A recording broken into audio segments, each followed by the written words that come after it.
It was one of those days where everything felt off, though I couldn't put my finger on why.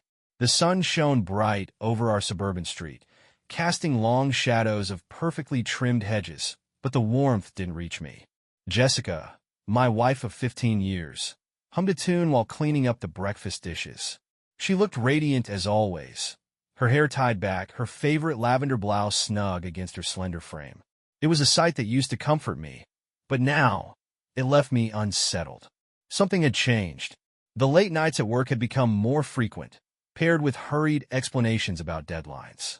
Her phone, once left carelessly around the house, was now glued to her or stashed away.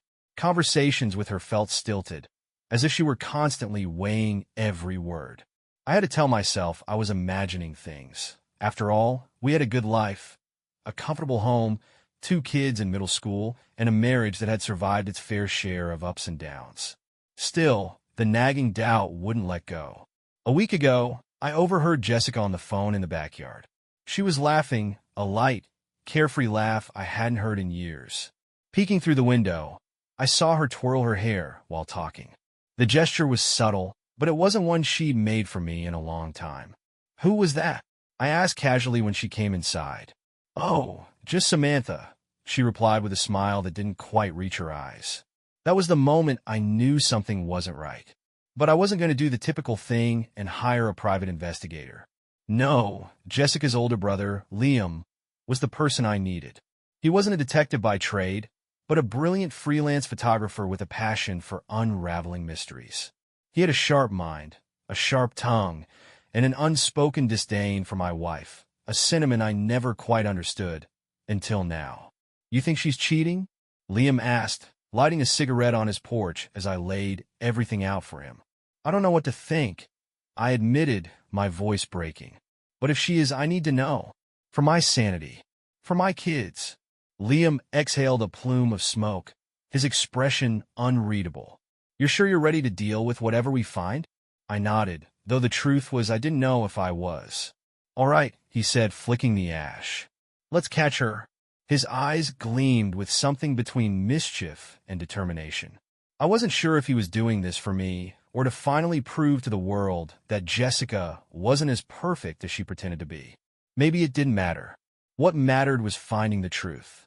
Over the next week, Liam began laying out a plan, a mix of discreet surveillance, phone tracking, and photography. His arsenal of equipment was impressive, but it was his intuition that I trusted most. The games were about to begin. Liam moved fast like a man on a mission. By the following evening, he showed up at my house with a duffel bag filled with cameras, microphones, and a device he called a signal sniffer. "What's that for?" I asked, eyeing the gear as we sat in my garage with the door closed. "It picks up devices connected to Wi-Fi," Liam explained, pulling out what looked like a black tablet with a glowing screen. "If she's got a burner phone or something sneaky going on, this will sniff it out when it connects." I leaned back in the foldable chair, running my hands through my hair. "Burner phone? That seems extreme." Liam shrugged. "You'd be surprised how often people use them. Anyway, we're not taking chances." That evening, while Jessica was at her weekly yoga class, a habit she'd started 6 months ago, coinciding suspiciously with her late-night work calls, Liam got to work. He installed 2 tiny cameras, one in the living room, aimed at the sofa and doorway, and another in the corner of our bedroom disguised as a smoke detector. "You really think she'd bring someone here?" I asked, feeling a pang of unease at the thought. "Probably not," Liam admitted, tightening a bracket. "But it's better to rule it out. If nothing else, we'll see if she's on the phone, who she's calling, and when." The next step was her car. Liam placed a small GPS tracker beneath the dashboard and a voice-activated recorder under the passenger seat. "Subtle, but effective," he muttered, tucking wires out of sight. "Won't she notice?" "Not unless she's a tech genius," he said with a smirk. "And Jessica doesn't strike me as one." Finally, Liam activated his signal sniffer and walked through the house, his eyes glued to the screen. When he reached the bedroom, the device pinged. "What is it?" I asked, my heart racing. "There's something here." He scanned the room like a bloodhound on a scent, his movements deliberate. His eyes landed on her vanity. "Mind if I look?" I nodded. already feeling the familiar mix of dread and anger brewing in my chest. Liam opened a drawer, rummaging through neatly organized makeup and skincare products, until he pulled out a small black phone. "Bingo," he said, holding it up. I stared at the device, my chest tightening. I didn't know she had a second phone. "Of course you didn't," Liam said, handing it to me. "The question is, what's on it?" I hesitated, feeling a wave of guilt.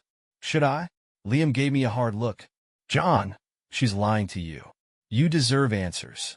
Taking a deep breath, I powered on the phone. No password. The screen came to life, revealing a slew of text messages. My heart sank as I read them. "Mark D. Can't wait to see you tonight. Same place. Jessica. Yes. I'll leave as soon as John gets home." There were dozens more like it, each message more damning than the last. I felt like someone had kicked me in the gut. "Who's Mark D.?" Liam asked, reading over my shoulder. "Her boss," I said through gritted teeth. "Mark Diamond, the managing partner of her firm." Liam let out a low whistle. "Classy." I felt my throat tighten, my hands trembling as I scrolled through the messages. The intimacy, the carelessness. It was all there, undeniable proof of her betrayal. "So, what's the plan?" Liam asked, snapping me out of my daze. I swallowed hard, the anger rising. "We catch her, red-handed." Liam's lips curled into a wicked grin. "Now we're talking." The trap was set, and the next move was hers. For the next few days, I lived in a surreal fog, knowing Jessica was planning her next rendezvous while pretending everything was normal at home. She laughed with the kids at dinner, kissed me goodnight, and even suggested we plan a family camping trip. It was a cruel performance, and every moment I spent in her company felt like another stab in the heart. Liam, on the other hand, was thriving. His disdain for Jessica had fueled his commitment to uncovering the truth, and now that we had proof, he was determined to help me see it through. "She's got plans," Liam said one evening, holding up the burner phone I'd handed back to him. "Your wife's meeting Mr. Diamond at a hotel tomorrow night. Want to crash the party?" My gut twisted at the thought, but I nodded. I need to see it with my own eyes. Liam leaned back in his chair, a devilish glint in his eyes. "Good. I've got an idea, but you'll need to play along." He outlined the plan. We'd let her go to the hotel, follow her, and catch her in the act. But Liam wanted to take it further. Using his photography skills, he would stage the confrontation, ensuring I had indisputable evidence, not just for my peace of mind, but for leverage if things escalated. "I'll bring my gear," he said. "We'll make it a night she won't forget." I wasn't sure if I should feel reassured or terrified. The next evening, Jessica was all smiles as I walked through the door. "Hey, hon," she said, pecking me on the cheek. "You look tired." "Long day?" I forced a smile. "Yeah, busy. How about you?" "Same," she said, her voice light and breezy. "Oh, by the way, I might need to work late tonight. There's a last-minute client issue Mark asked me to help with." The audacity of it almost made me laugh. "That's fine," I said, keeping my tone even. "I'll probably crash early." Her relief was palpable, and within an hour, she was out the door, dressed in a sleek black dress that clung to her figure in a way I hadn't seen her dress for me in years. "She's gone," I told Liam, who was waiting in his car around the corner. "Perfect," he said, motioning for me to hop in. "Let's follow the princess." We tailed her to a boutique hotel on the other side of town. She parked, walked inside, and disappeared into the lobby. Liam handed me a small earpiece and camera, then shouldered his own equipment. "Stay close," he said, "but let me do the talking when we get up there." We gave her enough time to settle in before entering the hotel. Liam had already done his research, and after a quick conversation with the front desk clerk, accompanied by a crisp $100 bill, we knew exactly where to find her. Room 314. We took the stairs to avoid being seen, my heart pounding harder with every step. When we reached the third floor, Liam gestured for me to wait at the end of the hallway while he set up a small camera facing the door. "Ready," he whispered. I nodded, though I felt anything but. Liam knocked. There was a pause, then muffled voices. Jessica's voice. His voice. My hands curled into fists at the sound of her laughter. So intimate, so familiar. The door opened slightly, revealing Mark Diamond in a partially unbuttoned shirt. He froze when he saw Liam holding a camera. "Who the hell are?" That's when I stepped into view. "John." Jessica's voice trembled as she appeared behind Mark, her face a mask of shock and panic. "What are you doing here?" "What am I doing here?" I spat, my voice shaking. "What are you doing here, Jessica?" "With him." Mark tried to close the door, but Liam shoved his foot in the frame. "Not so fast, pal," Liam said, his tone cool and mocking. "We're not done here." Jessica's face turned white. "John, it's not what it looks like." "Save it," I snapped, pulling out my phone and snapping a photo of the scene. "You've been lying to me for months. Don't insult me by pretending otherwise." Mark started to speak, but Liam cut him off. "You might want to button up, Romeo. This is going to look bad in court." Jessica looked between us, her expression crumbling. "John, please," she begged. "Let me explain." "You'll have plenty of time to explain," I said coldly. "To my lawyer." I turned on my heel and walked away, leaving Jessica's pleas echoing in the hallway. Liam followed, a satisfied smirk on his face. "Well," he said as we stepped outside, "that went better than I expected." I didn't respond. My heart felt like it had been ripped from my chest, but for the first time in months, I felt clarity. This was the beginning of the end, and maybe, just maybe, the start of something new. The silence in the car was deafening as Liam drove us back to my house. My hands were shaking, though I couldn't tell if it was from rage, heartbreak, or the adrenaline still coursing through me. Liam, for once, kept quiet. He knew I needed space to process what had just happened. When we reached my driveway, he killed the engine and turned to me. "You did good back there," he said, his voice softer than I expected. "Took guts." I nodded, staring blankly at the house. "Guts I wish I didn't need." "You're not alone in this, John," he said, clapping me on the shoulder. "Remember that." I muttered a thanks and got out, heading inside to the hollow shell of what used to be my home.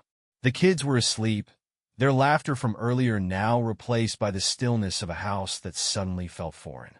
I stood in the living room, staring at a family photo on the mantel. Jessica's smile stared back at me, a reminder of the life we'd built, and the life she'd torn apart. My phone buzzed in my pocket. It was her. I ignored the call. A minute later, a text came through. "Jessica, please, John, let me explain. I made a mistake. Just talk to me." I tossed the phone onto the couch, unable to read more. Her words felt like acid on my skin. A mistake? Was that what she thought this was? A moment of carelessness. Easily forgiven? No, this wasn't a mistake. This was a choice, a deliberate betrayal. The next morning, the house felt eerily quiet. Jessica hadn't come home, and I wasn't sure if I was relieved or devastated by her absence. The kids, thankfully, seemed oblivious. They ate breakfast while chattering about their upcoming soccer games and science projects. I plastered on a smile, answering their questions and making sure they didn't sense the storm brewing beneath the surface. After dropping them off at school, I met Liam at a nearby diner. He had a laptop open, scrolling through the photos and videos he'd taken the night before. "Got everything," he said, tilting the screen toward me. "High-res images, clear audio. No way she can deny it now." I stared at the screen, the evidence laid bare. Jessica's arms around Mark, their laughter, their closeness. It was all there, painfully vivid. "What do I do now?" I asked, my voice barely above a whisper. Liam leaned back, sipping his coffee. "That's up to you. Divorce, separation, whatever you decide. But one thing's for sure, you hold all the cards now." The weight of his words settled over me. He was right. For the first time in months, I wasn't the one being blindsided. I had the truth, the power to make decisions on my terms. Later that day, Jessica showed up at the house. I heard her car in the driveway and braced myself as the door opened. She walked in cautiously, her face pale and tear-streaked. "John," she began, her voice trembling. "I know I screwed up. Please let me." "Stop," I said, holding up a hand. "Don't. Just don't." Her eyes widened, and she stepped closer. "You don't understand." "I understand plenty," I snapped. "I understand that you've been lying to me for months. That you've been sneaking around with your boss while pretending to care about this family." Tears spilled down her cheeks. "It wasn't like that." It wasn't serious. Do you even hear yourself? I interrupted, my voice rising. Not serious? You destroyed our marriage, Jessica. You don't get to downplay that. She flinched, then dropped her gaze. I'm sorry, she whispered. I didn't mean to hurt you. Then why did you do it? I demanded, the words tearing out of me. Why, Jessica? Were we not enough for you? Was I not enough? Her silence was deafening. I took a deep breath, forcing myself to stay calm. I don't care about your excuses. I've already contacted a lawyer. You can stay here for the kids for now, but don't expect things to go back to how they were. Because they won't. Her face crumpled, but I turned away before I could see her cry. I walked upstairs to my bedroom, the same bedroom that now felt tainted, and shut the door behind me. That night, as I lay in bed, I realized something. The betrayal had shattered me, but it hadn't broken me. I was still here, and I was going to rebuild my life, one piece at a time. It wouldn't be easy, but it would be mine. The days that followed were a whirlwind of anger, paperwork, and cold, stilted interactions with Jessica. She kept trying to talk to me, but I refused to engage. I wasn't ready to hear her apologies or explanations, not when the wounds were still raw. Instead, I focused on preparing for what came next. Liam had been right. I held all the cards now, and I wasn't about to let that advantage slip through my fingers. I contacted an attorney, a no-nonsense woman named Susan who came highly recommended for handling messy divorces. You've got leverage, she said during our first meeting, her sharp eyes scanning the photos and messages Liam had compiled. This evidence is airtight. It'll protect your interests, especially when it comes to custody and assets. Custody. The word hit me like a brick. The thought of losing time with my kids because of Jessica's actions made my blood boil. I want full custody, I said firmly. She can see them, but I want them with me. Susan nodded. We can push for that. With this evidence, it's not unreasonable. But be prepared. She'll fight back. Let her fight, I thought. I wasn't going to back down. Jessica, for her part, seemed to be spiraling. She stayed out late, probably at Mark's place, and when she was home, she walked around like a ghost. The kids noticed, of course. Our daughter, Emma, asked me one night why Mommy seemed so sad. She's going through some things, I told her gently, brushing her hair before bed. But it's not your fault, okay? None of this is. Emma nodded, but her little face still held a shadow of worry. It broke my heart. I promised myself that no matter what, I'd protect my kids from the fallout as much as possible. Liam continued to be my rock through it all. He helped me organize the evidence into a neat, damning package, and even suggested ways to approach mediation if it came to that. You're doing the right thing, he said one night over beers in my garage. It's going to hurt, but you'll come out stronger. I looked at him, my chest tightening with gratitude. I don't think I could have done this without you, man. He shrugged, a rare moment of humility. She was never good enough for you. I knew it from the start, but now you get to start over. Clean slate. Jessica eventually asked to sit down and talk. I agreed, not because I wanted to hear her out, but because I needed closure. We met at the dining table after the kids had gone to bed. She looked tired, her once vibrant face etched with guilt. I'm sorry, she began, her voice cracking. For everything. I folded my arms, keeping my expression neutral. Why, Jessica? Why did you do it? She hesitated, then looked down at her hands. I don't know. I felt lost, I guess. I thought maybe, I don't know. I thought I needed something else. Something else? I said, my voice cold. We built a life together. We raised 2 amazing kids. And you threw it all away for what? A thrill? She flinched but didn't argue. I never meant to hurt you. But you did, I said sharply. You didn't just hurt me, Jessica. You hurt our family. And you can't undo that. Tears spilled down her cheeks, but I didn't soften. I couldn't. What happens now? She whispered. I took a deep breath, steadying myself. We're getting a divorce. I've already filed the papers. You'll hear from my lawyer about custody arrangements. Her head snapped up, panic flashing in her eyes. Custody? John, you can't. I can. I interrupted. And I will. You've proven you can't be trusted. I'm not going to let this affect the kids more than it already has. She started to argue but stopped herself, slumping back in her chair. I've lost you, haven't I? Yes, I said simply. You lost me the moment you decided he was worth more than us. When she finally left the table, I felt a strange sense of relief. It wasn't over, not by a long shot, but the hardest part, confronting the truth, was done. Now, it was just a matter of moving forward, of building a life that was mine, without her lies poisoning it. The road ahead was uncertain, but for the first time in months, I felt a glimmer of hope. The next morning, I sat in the kitchen sipping coffee, staring out the window at the backyard. The kids were at school, and the house was unusually quiet. Jessica was still upstairs, no doubt processing the conversation we had the night before. For me, though, the decision had been made, and there was no turning back. I called Susan to finalize the next steps. She was efficient as always, outlining the legal process with precision. You'll want to get the financials in order, she said. Bank accounts, assets, debts, make sure everything is accounted for. If she fights you on custody, you'll need to show the court that you can provide stability for the kids. I can handle that, I replied. Anything else? Just be prepared for her to get emotional. She might try to sway you or make you feel guilty. Stay firm. Her words stayed with me as the day wore on. Jessica hadn't spoken to me since our talk, but I knew it was only a matter of time before she tried to plead her case again. Sure enough, that evening, after the kids had gone to bed, she found me in the living room. John, she began, her voice soft. Can we talk? I put down the book I was pretending to read and looked at her. What is it, Jessica? She hesitated, wringing her hands. I need you to know how sorry I am. I made a mistake, a horrible mistake, and I'll do anything to fix this. I sighed, my patience already wearing thin. Jessica, I've heard the apologies, but this isn't something you can just fix. You made your choice. I wasn't thinking straight, she said, her voice breaking. I was lonely, John. I felt invisible. And Mark, he made me feel seen. Her words stung, but I kept my composure.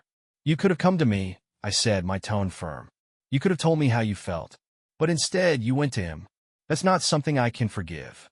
She sat down on the couch, tears streaming down her face. I don't want to lose our family.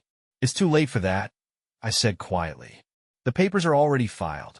I've given you the courtesy of staying here for the kids, but this marriage is over. Jessica looked at me with a mixture of anger and despair. You're just going to throw it all away? What about the kids? Don't they deserve for us to try? The kids deserve honesty, I shot back. And they deserve a stable home, which you jeopardized the moment you started sneaking around. For a moment, I thought she might argue further, but she didn't. She wiped her tears and nodded. I'll pack my things, she said finally, her voice barely a whisper. You can stay until we sort out the custody arrangement, I said. But that's it. The next few days were a blur of logistical planning. Liam helped me organize bank statements, passwords, and other financial documents. It was exhausting, but it kept me focused. Every box I checked, every document I gathered felt like another step toward regaining control of my life. Jessica moved into the guest bedroom and spent most of her time avoiding me. The kids seemed to pick up on the tension, but I did my best to keep things normal for them. I coached their soccer games, helped with homework, and made sure they felt loved. If Jessica noticed the extra effort I was putting in, she didn't say anything. One evening, Liam stopped by unannounced, carrying a six-pack of beer. How's it going? He asked, plopping down on the couch. Busy, I replied, but I'm getting through it. He handed me a beer and cracked one open for himself. You're doing better than most guys would in your shoes.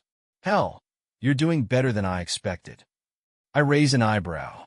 That's reassuring. He grinned. Hey, I'm serious. Most guys would have fallen apart by now. But you're taking charge. I respect that. I took a sip of my beer, letting his words sink in. Thanks, man. I couldn't have done this without you. Liam shrugged. Just doing my part. But now it's time for you to start thinking about what's next. What do you mean? I mean your future, he said, leaning forward.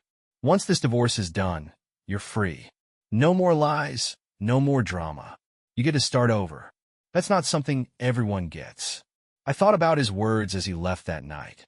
The idea of starting over felt daunting, but it also felt possible.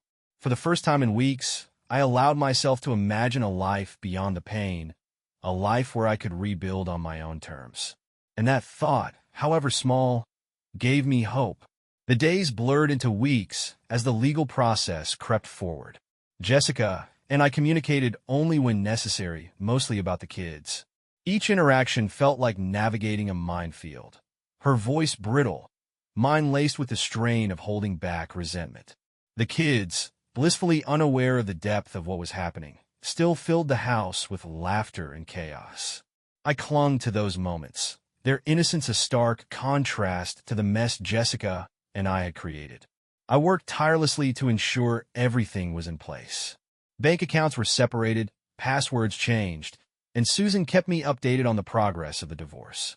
Jessica's lawyer had reached out with counterproposals. Nothing shocking, but enough to remind me that this wasn't going to be easy.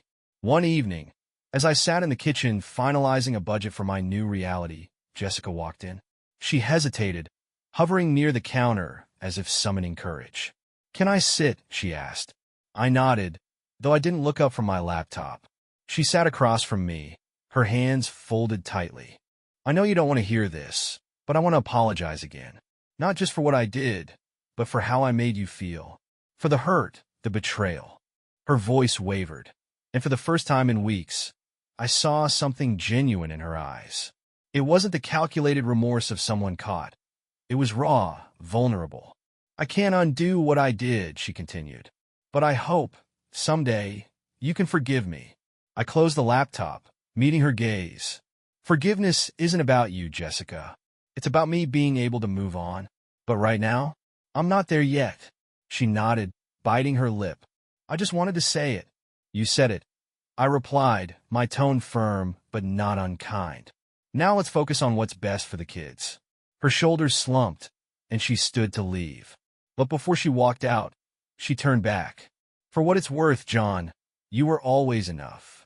I just lost myself." The words hung in the air long after she was gone. I wanted to dismiss them, to cling to my anger, but they wormed their way into my thoughts. What did it even mean to lose yourself? And why did it have to cost us everything? Liam came over the next night, sensing I needed a distraction. He brought a pizza and a deck of cards, and we sat on the porch, playing poker under the soft hum of the patio light. "She trying to win you back yet?" he asked casually, shuffling the deck. "Not exactly," I replied, "but she keeps apologizing. Says she lost herself." He snorted. Classic deflection. "It's not her fault. It's her circumstances." I shrugged, not wanting to get into it. "Doesn't matter. I'm done." "Good," he said, dealing the cards. "Keep that energy. You deserve better." I smiled faintly, grateful for his unwavering loyalty. Liam had been my rock through all of this, and I didn't know how I'd repay him. But for now, I was content to sit in the cool night air, the weight of the day easing with each passing moment. The next morning, I dropped the kids off at school and went to meet Susan at her office. She had news. Jessica's lawyer submitted a new proposal, she said, sliding a folder across the desk. "She's willing to concede more time with the kids if we agree to a 50-50 split of the assets." I opened the folder, scanning the terms. "And if I don't agree?" "We go to court," Susan said bluntly. "It's a gamble, but with the evidence we have, I'd say you've got a strong case." I leaned back in my chair, weighing my options.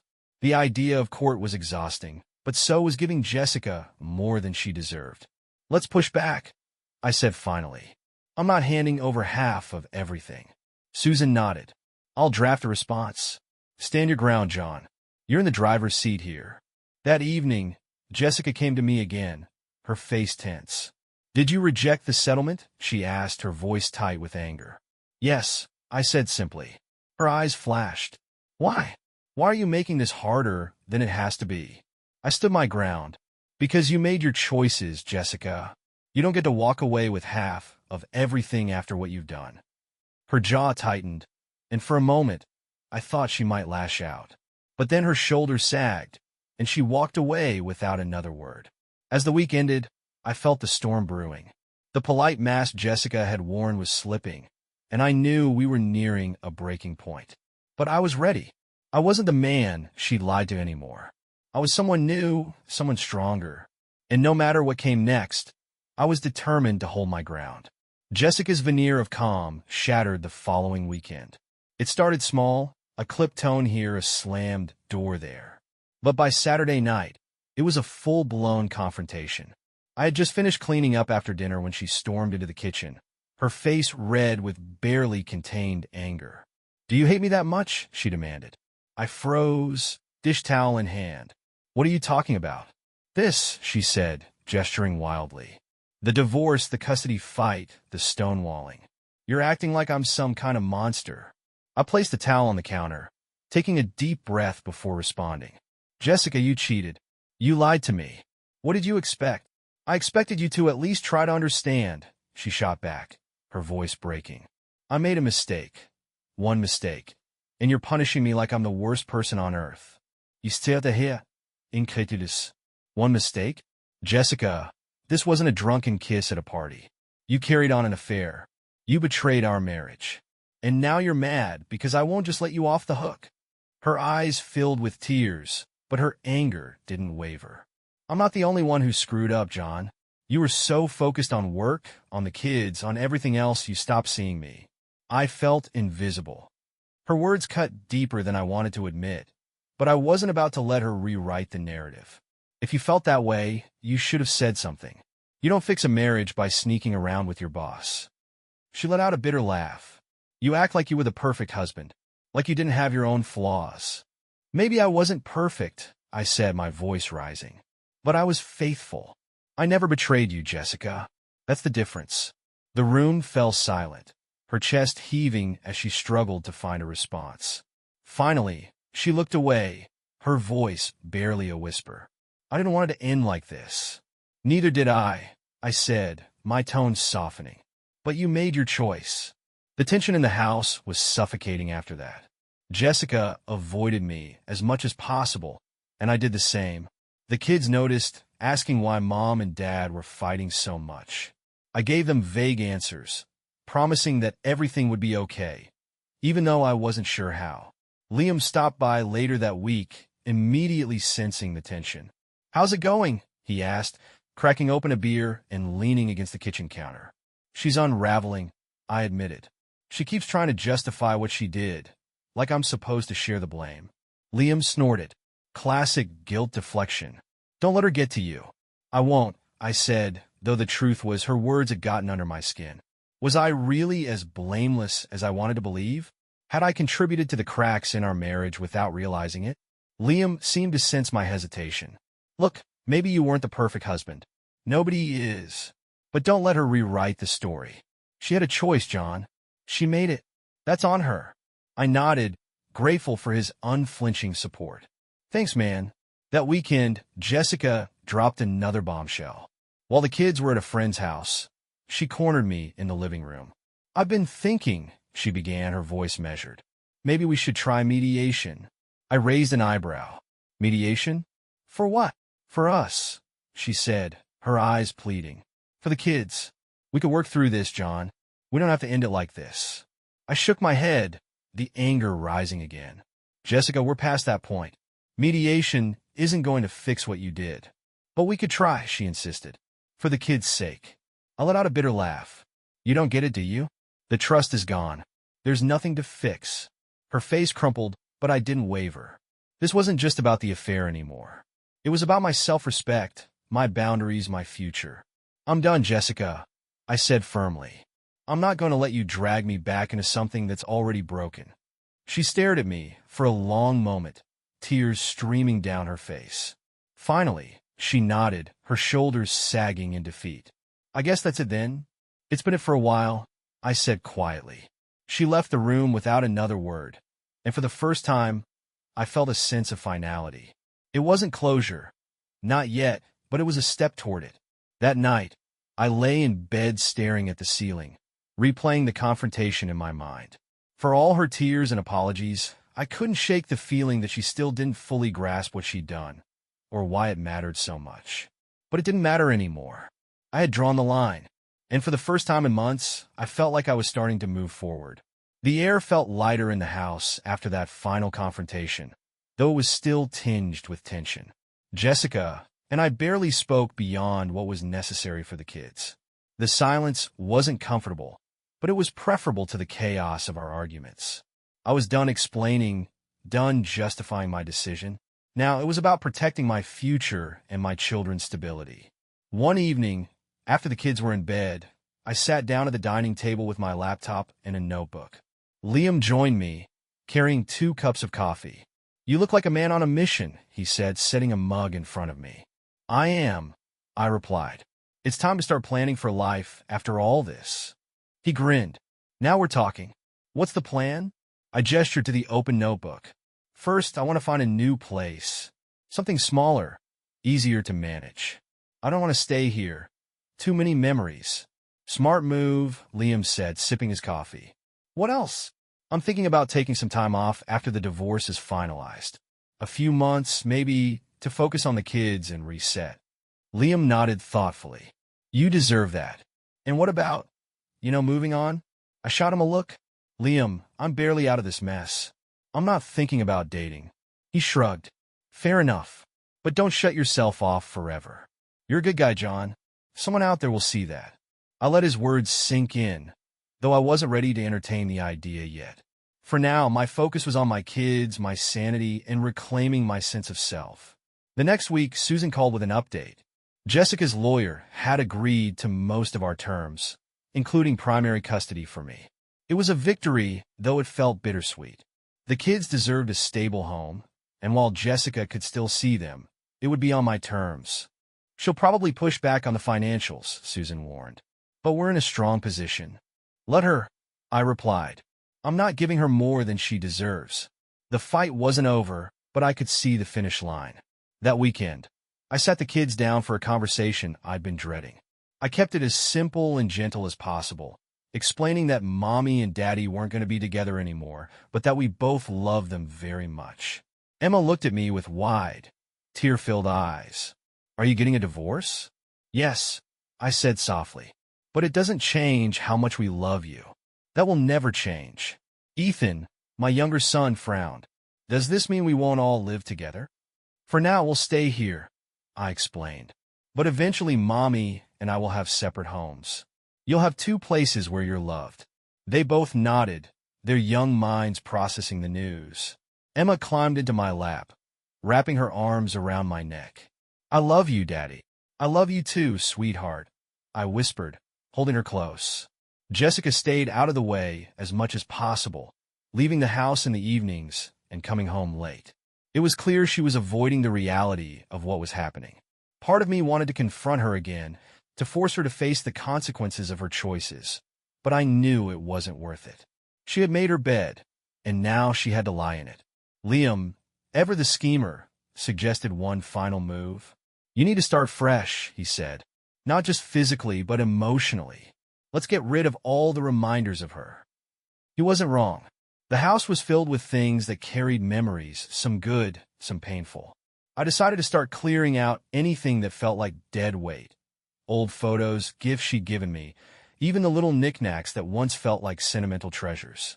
It was cathartic, like shedding a skin I no longer needed. As the divorce moved closer to finalization, I began searching for a new home.